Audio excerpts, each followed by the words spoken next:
What is up, everybody? It's Haven Bets, and we just had UFC 325. It was the rematch of Volkanovski and Diego Lopez. It was the pretty much same exact as the first fight. The only thing different, I would say, is that Diego didn't push as much. I would have to attribute that to having two broken feet. And I attribute that to Volkanovski checking those leg kicks. If you watch those videos back, you'll see those leg kicks he checks right on his foot. That cannot feel good. So I unfortunately took Diego Lopez to win. So the parlay died, but it was dead way before then with Quinlan Salikov. A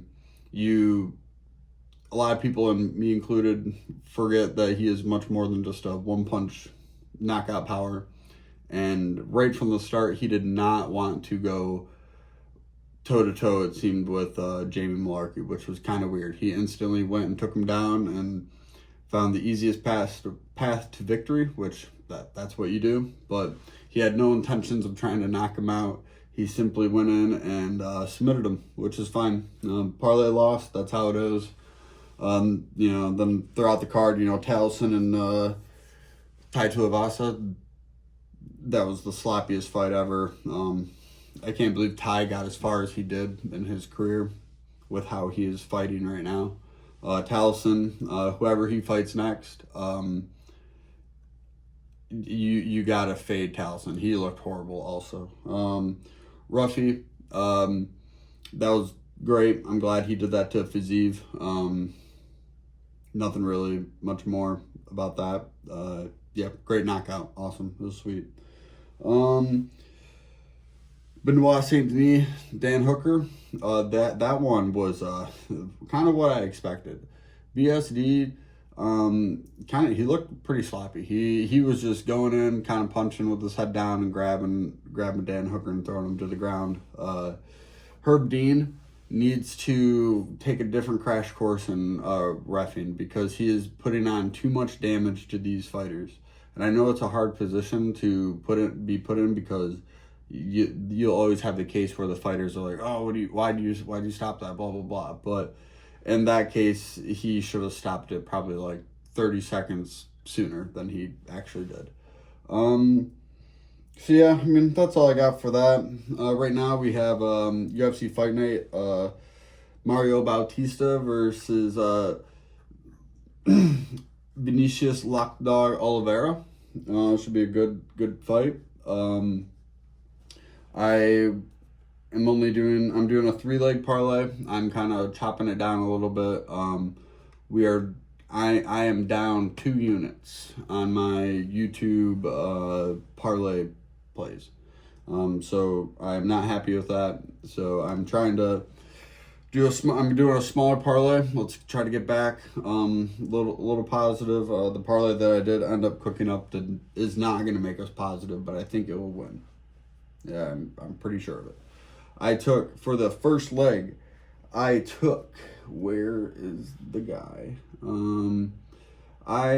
For the first leg of the parlay, it was Saeed and Javid, but Saeed canceled, so I switched up the parlay a little bit. It is now starting with Daniel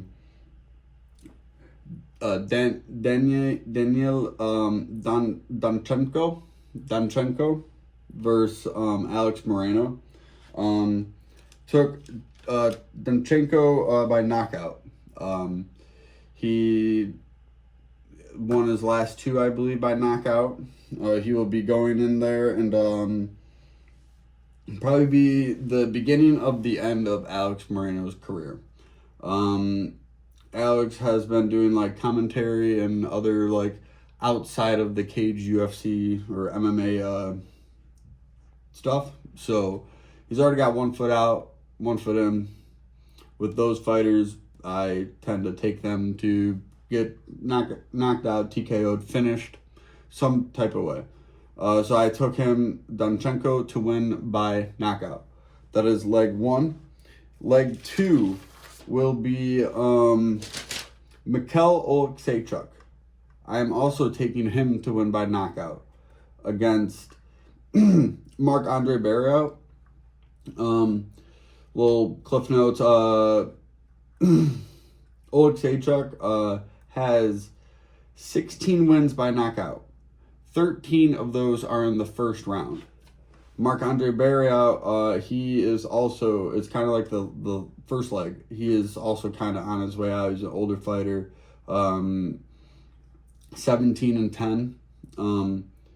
He has been knocked out 3 times. 3 of those have been in the first round. He is also, won 11 knockouts in his own right. But he is 6-9 in the UFC. He's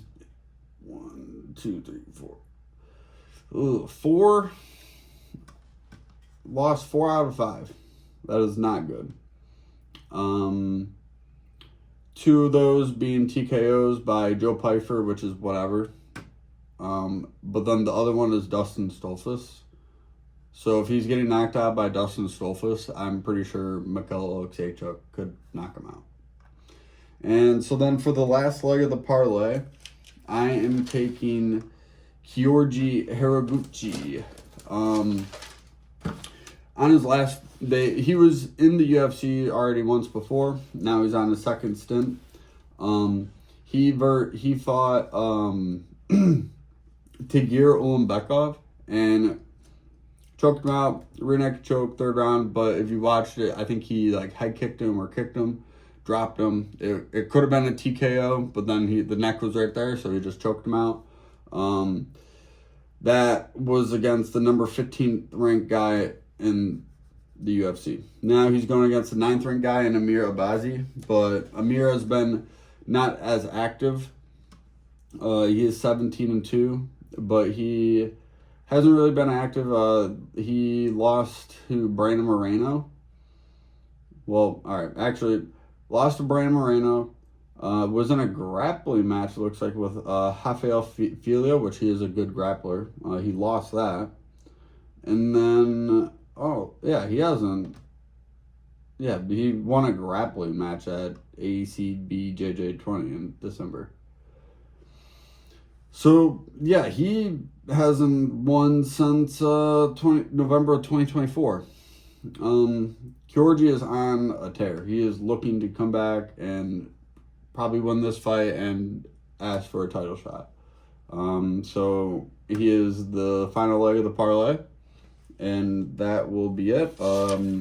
I will be taking my pick for the main event will be Mario Bautista. I think he's gonna beat what's his name, Vincent Lockdar. I think when it gets into those later rounds 2.5, 3, 4, that's where Mario's gonna start putting the pressure on, and I think that's where he's gonna win. Just putting the pressure on, more gas tank, more experience in the UFC. So, yep, that's all we have. So follow along, and let's hope these fights are good.